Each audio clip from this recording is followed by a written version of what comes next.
a sala sem dar a menor indicação. Kadef nunca irá concordar com isso, o mediador. K ficou à janela fumando um cigarro. Tinha parado de nevar e finalmente, quando as pálidas lâmpadas dos postes lançaram seu brilho espectral no pátio vazio e coberto de neve, a tranquilidade da cena lhe trouxe paz. A paz que sentia, porém, tinha mais a ver com o amor que com a beleza da neve. Mas ele estava feliz também por reconhecer que sua paz se devia em parte ao fato de se sentir superior por se saber de Istambul e de Frankfurt. Bateram à porta. K espantou-se ao ver que era Ipek. Não consigo parar de pensar em você. Não consigo dormir, disse ela, entrando no quarto. K logo sentiu que eles iriam fazer amor até de manhã, ainda que Turgut Bey estivesse sob o mesmo teto. Foi a mais sublime surpresa tomá-la nos braços sem antes sofrer a agonia da espera. Sua longa noite de amor levou K a um lugar para além dos limites da felicidade, ou pelo menos de seu conceito de felicidade. Ele estava fora do tempo, fora do alcance de toda a aflição. Lamentava apenas ter levado a vida inteira para descobrir aquele paraíso. Sentiu uma paz que nunca sentira antes. Esqueceu as fantasias sexuais guardadas no fundo da mente, as imagens pornográficas das revistas. Enquanto fazia amor com Ipek, ouvia uma música dentro de si. Uma música que nunca ouvira antes, nem sequer imaginara, e, deixando-se levar por suas harmonias, conseguia achar o seu caminho. De tempos em tempos ele adormecia e sonhava com férias de verão banhadas numa luz celestial. Ele corria livre. Ele era imortal. Seu avião estava prestes a cair do céu, mas ele comia uma maçã que nunca iria se acabar, uma maçã que duraria para sempre. Então acordava para o cálido aroma de maçã da pele de Ipek. Guiado pela luminosidade da neve e pelo brilho pálido das lâmpadas dos postes, aproximava os olhos dos dela e tentava ver dentro deles. Ao vê-la acordada e, observando-o em silêncio, teve a sensação de que eles eram duas baleias aquecendo-se lado a lado na água rasa. Só então percebeu que estavam de mãos dadas. Num daqueles momentos em que acordavam e se perdiam nos olhos um do outro, Ipek disse: "Vou falar com meu pai. Vou com você para a Alemanha." Depois disso, K passou um bom tempo sem voltar a dormir, vendo sua vida passar diante dele como um filme feliz. Em algum ponto da cidade houve uma explosão. Foi tão forte que fez estremecer a cama, o quarto e o hotel. Eles ouviram ao longe o som de uma metralhadora, abafado pela neve que ainda cobria Kars. Abraçaram-se e esperaram em silêncio. Quando acordaram novamente, os tiros tinham cessado. Por 2 vezes, K se levantou do calor da cama e fumou um cigarro, com ar entrando pela janela e esfriando seu corpo coberto de suor. Nenhum poema lhe veio à mente. Ele nunca se sentira tão feliz. Ao ser acordado de manhã por uma batida na porta, Ipek já não estava ao seu lado na cama. K não fazia ideia de que horas eram, nem do que ele e Ipek conversaram, nem de quando os tiros tinham cessado. Era Kavit, o recepcionista, viera dizer a K que um oficial fora à recepção do hotel com um convite de Sunay Zain. K deveria apresentar-se no quartel central da polícia imediatamente. O oficial estava no térreo esperando para acompanhá-lo. Não obstante, K se barbeou sem a menor pressa. As suas desertas de Kars pareciam mais bonitas, mais encantadoras que na manhã do dia anterior. A certa altura da avenida Ataturk, ele viu uma casa de janelas arrebentadas, uma porta danificada e a parede da frente crivada de balas. Na oficina de confecções, Sunay lhe contou que o estrago se deveu a um ataque suicida. O coitado confundiu as casas e, em vez de vir aqui, ele atacou um edifício bem mais acima, explicou ele. O homem explodiu a si mesmo em tantos pedacinhos que nem ao menos chegamos a descobrir se morreu pelo Islã ou pelo PKK. K ficou espantado com a gravidade infantil de um ator famoso levando-se tão a sério. Recém-barbeado, ele parecia limpo, de coração puro, cheio de energia. Nós capturamos Azul, disse ele olhando nos olhos de K. K fez um enorme esforço para dissimular a alegria que sentia com a notícia. Sua alegria, porém, não escapou à observação de Sunay. Ele era um homem mau, disse Sunay. Não há dúvida de que foi o mentor do assassinato do diretor do Instituto de Educação. Ele sai por aí dizendo ser contra o suicídio, enquanto se empenha em transformar adolescentes cabeças de vento em homens-bomba. O Departamento de Segurança não tem dúvida de que ele chegou aqui com bombas suficientes para mandar toda a cidade pelos ares. Na noite da Revolução, ele conseguiu despistar os homens que encarregamos de segui-lo. Ninguém tinha a menor ideia de onde estava escondido. Naturalmente, você está muito bem informado sobre a ridícula reunião de ontem à noite no Hotel Ásia. Era como se os dois estivessem num palco, interpretando uma cena.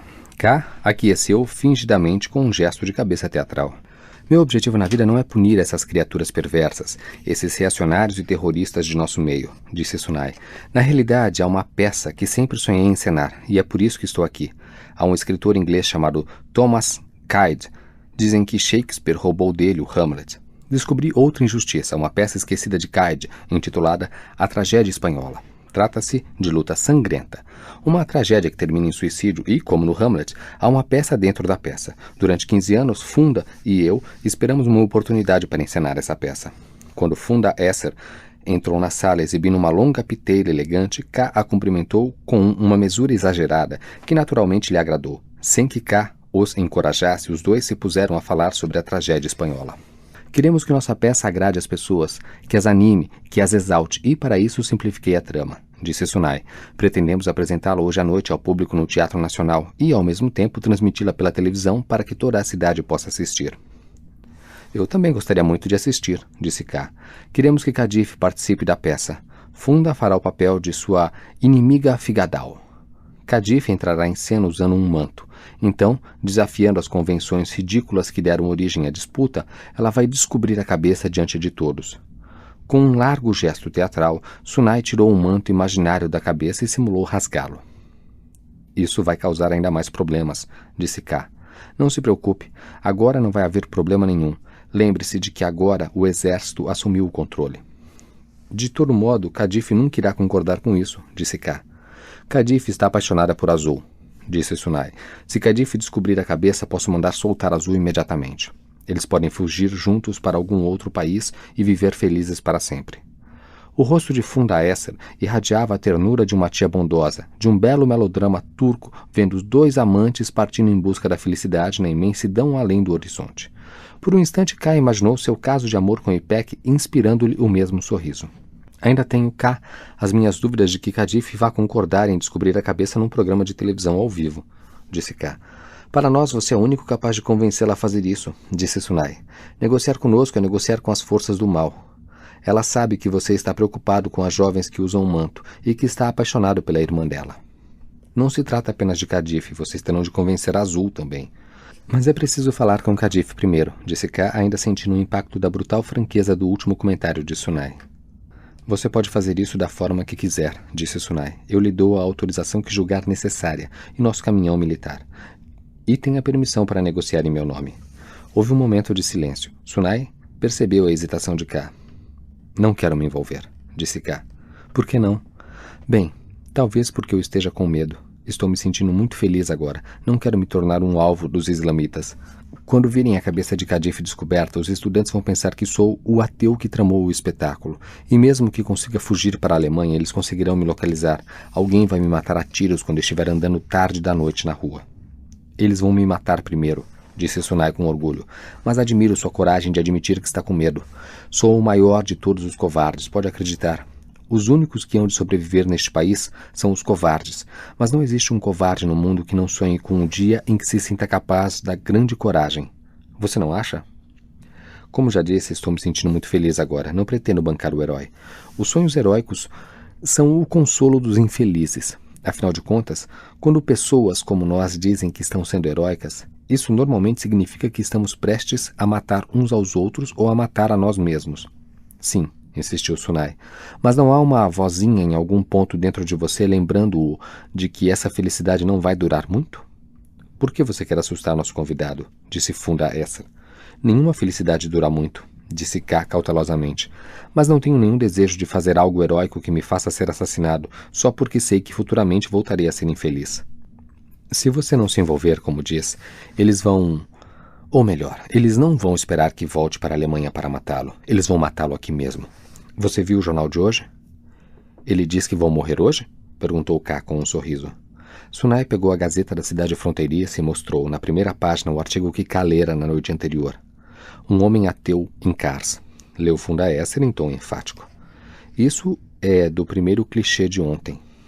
Depois disso, Serdar Bey resolveu corrigir as imprecisões desse artigo e imprimir uma nova edição. Mas ele terminou não conseguindo fazer isso. Esta é a edição que saiu esta manhã. Nunca acredite na promessa de um jornalista.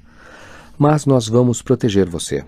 Como os fundamentalistas nada podem fazer contra os militares, vão querer descarregar a raiva atirando contra um espião ocidental. Foi você quem mandou Serdar escrever esse artigo? Perguntou K. Erguendo as sobrancelhas e crispando os lábios, Sunai lançou-lhe um olhar furioso, fingindo-se ferido em sua honra, mas nem por isso K deixou de ver naquilo o jogo enganador de um político. Se você concordar em me proteger até o fim, me disponho a atuar como mediador, disse K. Sunai deu sua palavra e, ainda bancando o jacobino, abraçou K, parabenizou-o e garantiu-lhe que seus 2 homens não sairiam de perto dele. Se necessário, eles vão protegê-lo até de você mesmo, exclamou ele com voz sonora. A fim de acertar os detalhes da missão, eles se sentaram para beber um aromático chá matinal. Funda Esser era toda sorrisos, como se uma atriz famosa e brilhante acabasse de entrar na companhia. Ela falou por algum tempo sobre a força de A Tragédia Espanhola, mas a mente de K estava em outro lugar. Ele contemplava a espantosa luz branca que atravessava as janelas altas da oficina de confecções. Seu sonho acabou abruptamente quando, ao sair da oficina, encontrou os 2 guardas corpulentos e armados, encarregados de protegê-lo. Ele torcera para que ao menos um deles fosse um oficial ou detetive à paisana com certo bom gosto no trajar. Certa vez um escritor foi à televisão dizer que os turcos eram bobos e que não acreditava no Islã. K o viu em certa ocasião acompanhado de 2 guarda-costas, encarregados pelo Estado de protegê-lo pelo resto de sua vida. Eles eram muito educados e se vestiam com elegância. Eles insistiam naquela espécie de subserviência exagerada que K julgava merecida por escritores famosos da oposição. Eles não apenas carregavam a mala do homem, mas chegavam a abrir a porta para ele, seguravam-no pelo braço nas escadas para protegê-lo de algum fã ou inimigo que estivesse por ali. Os soldados sentados ao lado de K no caminhão do exército não podiam se comportar de modo mais diverso. Agiam mais como carcereiros que como protetores. Quando K entrou no hotel, sentiu-se feliz, como se sentira nas primeiras horas da manhã. Embora ansiasse por ver Ipek, temia ter de lhe falar sobre sua missão. Temia que ela a considerasse uma traição. Por mais insignificante que a missão parecesse no contexto geral, ele ainda assim temia que pudesse fazer diminuir o que sentiam um pelo outro. Seria muito melhor, pensou ele, se conseguisse dar um jeito de primeiro falar com Kadif a sós, mas ele deu de cara com Ipek no saguão. Você é ainda mais bonita do que eu me lembrava, disse ele a Ipek, olhando-a embevecido. Sunai Zain convocou-me para uma reunião. Ele quer que eu seja seu mediador. Mediador em quê? Eles pegaram Azul. Foi ontem à noite, disse K. Por que essa expressão de medo? Não estamos em perigo. Claro que Kadif vai ficar transtornada, mas acho que isso é um verdadeiro alívio. Pode acreditar. Ele contou rapidamente o que Sunai lhe dissera. Sobre o barulho que eles tinham ouvido durante a noite, os tiros, tudo. Você saiu hoje de manhã e não me acordou. Não se preocupe, não vou cuidar de tudo isso. Todos vamos sair dessa história sem um arranhão. Vamos para Frankfurt e seremos felizes. Você já falou com seu pai? Então, ele lhe contou que fora encarregado de tentar um acordo e para isso Sunai lhe pediu que fosse conversar com Azul. Mas antes teria de falar com Kadif. Ele viu, na extrema preocupação do olhar de Ipek, um sinal de que temia por ele. K. E isso o alegrou. Vou dizer a Kadif que vá ao seu quarto daqui a alguns minutos, disse ela afastando-se. Quando ele chegou ao quarto, viu que alguém arrumara a cama. O quarto onde ele passara a noite mais feliz de sua vida tinha mudado. A luminosidade da neve lá fora dera um novo aspecto à cama, à mesa e às cortinas claras. Até o silêncio do quarto parecia diferente, mas ainda pairava no ar, e ele podia aspirar, o perfume de sua noite de amor. Deitou-se na cama e, fitando o teto, pensou em todos os problemas que teria de enfrentar se não conseguisse convencer Kadif e Azul a cooperarem. Kadif precipitou-se quarto adentro. Conte-me tudo sobre a prisão de Azul, disse ela. Eles o maltrataram? Se o tivessem maltratado, não deixariam que eu o visse, disse K. Dentro de alguns minutos, eles vêm me buscar. Eu só sei que o prenderam depois da reunião do hotel. Kadif olhou pela janela, a avenida coberta de neve. Quer dizer então que agora você é quem está feliz e eu infeliz. Como as coisas mudaram desde nosso encontro na sala que servia de depósito. K rememorou o encontro do dia anterior no quarto 217, onde Kadif apontou um revólver para ele e o fez tirar a roupa antes de irem ao encontro de Azul. A doce e distante lembrança ligava-os um ao outro. Mas isso não é tudo, Kadif, disse K. Os comparsas de Sunai acreditam que Azul está envolvido no assassinato do diretor do Instituto de Educação. E, o que é pior, parece ter chegado a Kars o dossiê que o implica na morte do apresentador de televisão de Esmirna. Quem são esses comparsas? Um bocado de gente do MIT de Kars, mais 1 ou 2 soldados ligados a ele. Mas não pense que Sunai está totalmente nas mãos deles. Ele também tem ambições artísticas. Ele me pediu que lhe propusesse o seguinte. Esta noite ele pretende apresentar uma peça no Teatro Nacional e quer que você participe. Não faça essa cara, ouça. O espetáculo também vai ser transmitido ao vivo. E, mais uma vez, toda a cidade assistirá. Se você se dispuser a desempenhar o seu papel, e se Azul conseguir convencer os rapazes da escola secundária religiosa a virem assistir à peça em silêncio, educadamente, batendo palmas nas horas certas, Sunai liberta Azul. Então poderemos esquecer toda essa história e todos sairemos dessa sem ao menos um arranhão. Eles me pediram que fizesse a intermediação. Que peça é essa? Kali contou tudo o que sabia sobre Thomas Kyde, explicando também que Sunai mudara a peça adaptando-a à situação atual, da mesma forma que, em sua longa peregrinação pela Anatólia, atualizavam Corneille, Shakespeare e Brecht, acrescentando danças do ventre e canções obscenas. Imagino que vá ser eu a pessoa a provocar a disputa sendo sequestrada ao vivo na televisão. Não. Você é uma respeitável dama espanhola de cabeça coberta, mas aí você se cansa da luta sangrenta e, num acesso de raiva, arranca o manto e se torna uma heroína rebelde. Para ser a heroína rebelde na Turquia, você não tira o manto, você o põe. É só uma peça, Kadif. E como é só uma peça, não vejo problema em tirar o manto. Agora sei o que eles querem de mim. Mas mesmo sendo só uma peça, mesmo sendo uma peça dentro de uma peça, de qualquer modo não vou descobrir a cabeça. Ouça, Kadif, daqui a 2 dias a neve terá derretido, as estradas estarão desimpedidas e as pessoas que estão na cadeia serão entregues a homens implacáveis. Se isso acontecer, você nunca mais verá Azul. Já pensou sobre isso? Meu receio é o de terminar aceitando se pensar sobre o assunto. Você podia usar uma peruca sob o manto. Aí ninguém veria seus cabelos. Se eu quisesse usar uma peruca, teria feito isso há muito tempo, como muitas mulheres que conheço, e teria voltado à universidade. Não se trata aqui de ficar fora da universidade e tentar salvar a sua honra. Você vai fazer isso para salvar Azul. Bem, vamos ver se Azul vai querer que eu o salve descobrindo minha cabeça. Claro que vai, disse K. Você não vai ferir a honra dele descobrindo a cabeça, afinal de contas ninguém sabe da relação de vocês. Pelo olhar furioso que ela lhe lançou, K percebeu ter descoberto seu ponto fraco. Mas então ela abriu um sorriso estranho que o encheu de medo, um medo mesclado com ciúmes. Ele temia que Kadif fosse lhe dizer alguma coisa destrutiva relacionada a Ipek. Não temos muito tempo, Kadif, disse ele, percebendo a estranha inflexão de medo na própria voz. Sei que você é inteligente e sensível o bastante para enfrentar isso com toda a desenvoltura. Falo isso como alguém calejado por longos anos de exílio político. Ouça, a vida não é uma questão de princípios, mas de felicidade. Mas se não se tem princípios nem fé, não se pode ser feliz, disse Kadif. É verdade. Mas num país brutal como o nosso, onde a vida humana pouco vale, é tolice se deixar destruir por causa das próprias crenças.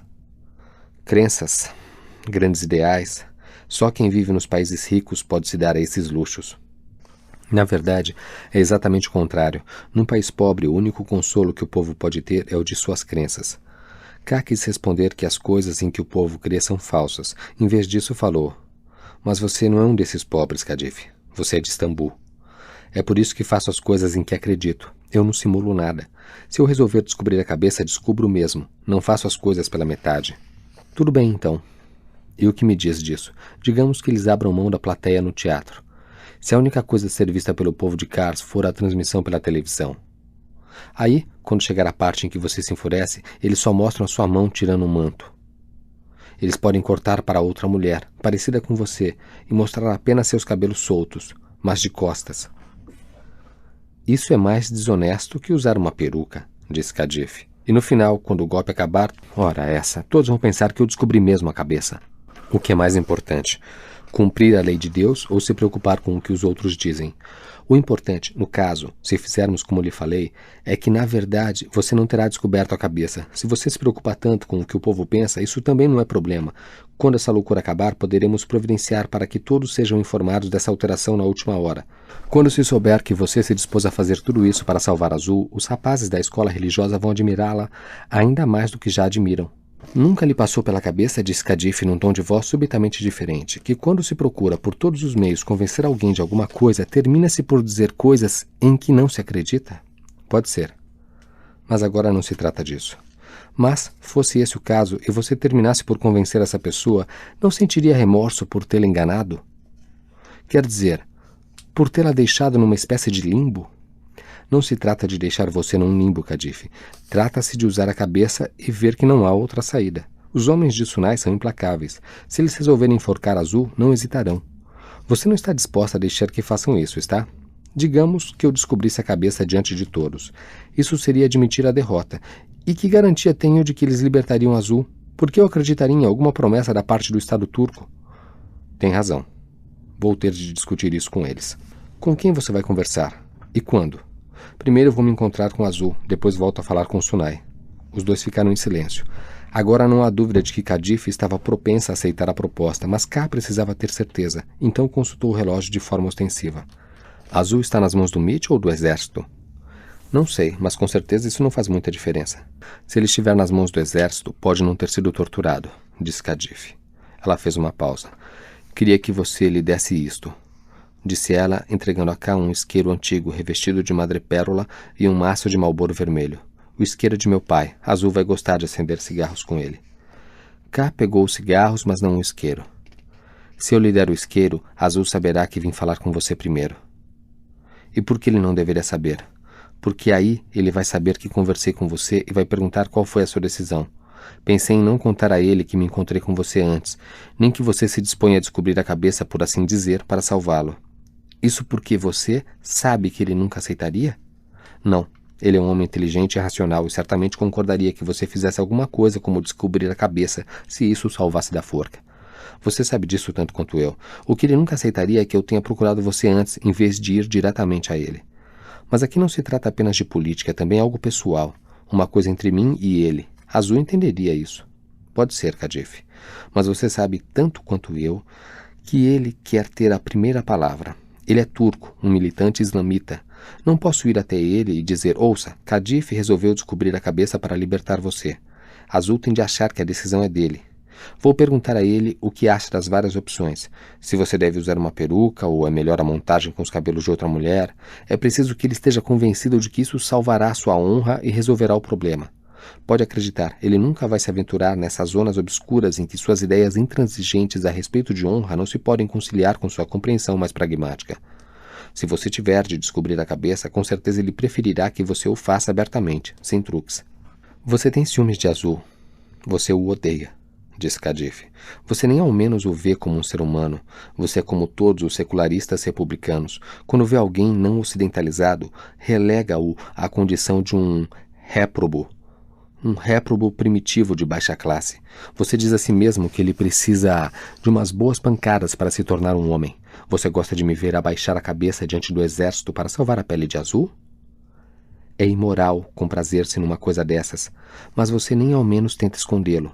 Seus olhos chamejavam de ódio. De todo modo, a decisão deve partir de Azul, e você é um turco esclarecido. Por que não foi diretamente a ele depois da conversa com Sunay? Vou lhe dizer por quê. Você queria me ver tomando a decisão de abaixar a cabeça. Isso o faria sentir-se superior a Azul, um homem que o assusta. Numa coisa você tem razão. Ele me assusta mesmo. Mas tudo mais que você disse é injusto, Kadif. Se eu falasse primeiro com Azul e depois viesse aqui com a decisão dele de que você descobrisse a cabeça, você tomaria isso por uma ordem e teria recusado. Você não é um mediador. Você está colaborando com os tiranos. Meu único desejo é sair inteiro desta cidade. Você deve levar esse golpe mais sério do que eu. Você já fez mais do que o bastante para provar ao povo de Kars quão corajosa, inteligente e honrada você é. Depois que nos livrarmos disso, sua irmã e eu iremos para Frankfurt. Esperamos ser felizes lá. Eu a aconselharia a fazer o mesmo.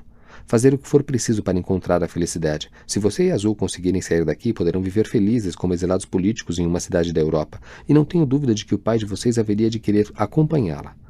Mas para isso você tem de confiar em mim. Todo aquele discurso sobre felicidade fez que uma grande lágrima rolasse no rosto de Kadif. Sorrindo de um modo estranho que assustou K, ela logo se apressou a enxugá-la com a palma da mão. Você tem certeza de que minha irmã está disposta a deixar Kars? Tenho, disse K, embora o tom de voz não demonstrasse tanta segurança. Não vou insistir para que você dê o isqueiro azul, nem para que lhe diga que falou comigo antes, disse Kadif. Agora ela falava como uma princesa altiva, mas benevolente. Mas antes de descobrir a cabeça diante de todo mundo, preciso ter certeza absoluta de que ele vai ser solto. Não me basta a palavra de Sunay, nem de um de seus capangas. Todos sabemos o que vale a palavra do Estado turco. Você é uma mulher inteligente, Kadif. Ninguém em Kars merece ser feliz como você, disse K. Ele ficou tentado a acrescentar, à exceção de Necip. Mas logo o pensamento lhe fugiu. Se você me der o isqueiro agora, posso levá-lo a Azul, mas, por favor, procure confiar em mim. Cadiff curvou-se para a frente para lhe dar o isqueiro, e eles se abraçaram com uma efusão que surpreendeu a ambos.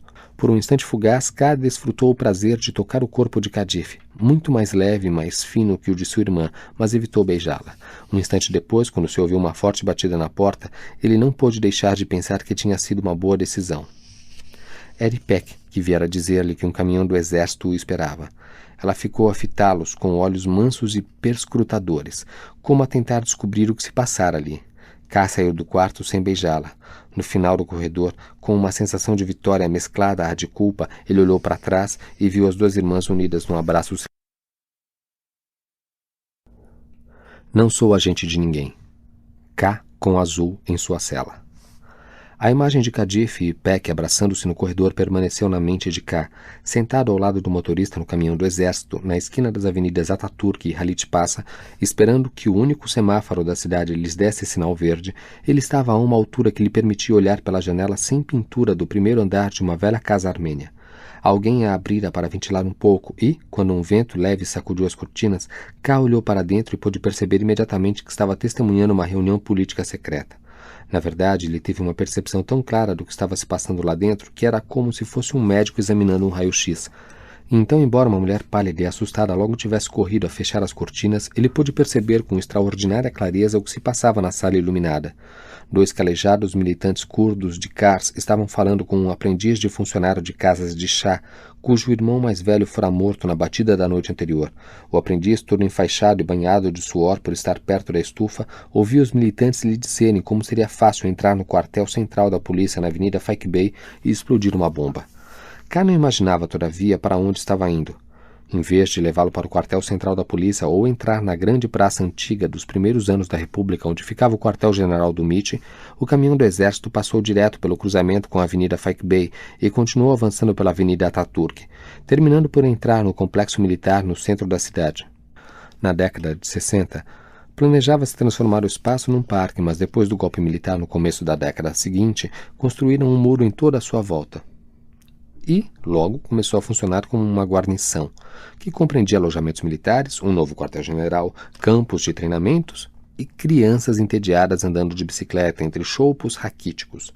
Segundo Nação Livre, o jornal militarista, foi graças aos novos ocupantes que a casa na qual Pushkin se hospedara em sua visita a Kars, assim como os estábulos dos cossacos construídos pelo czar 40 anos depois da visita do poeta, foram salvos da demolição.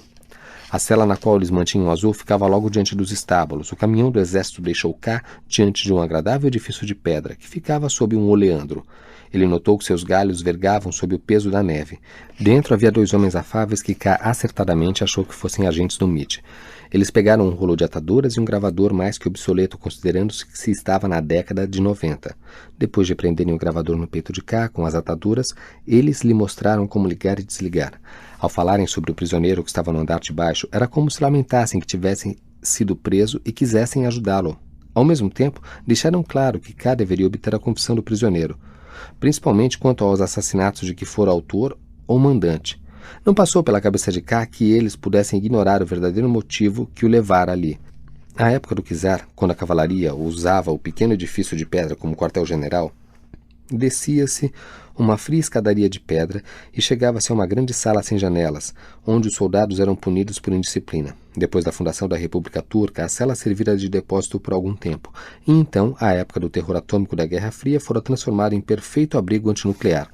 Ela se revelou muito mais limpa e confortável do que K imaginara.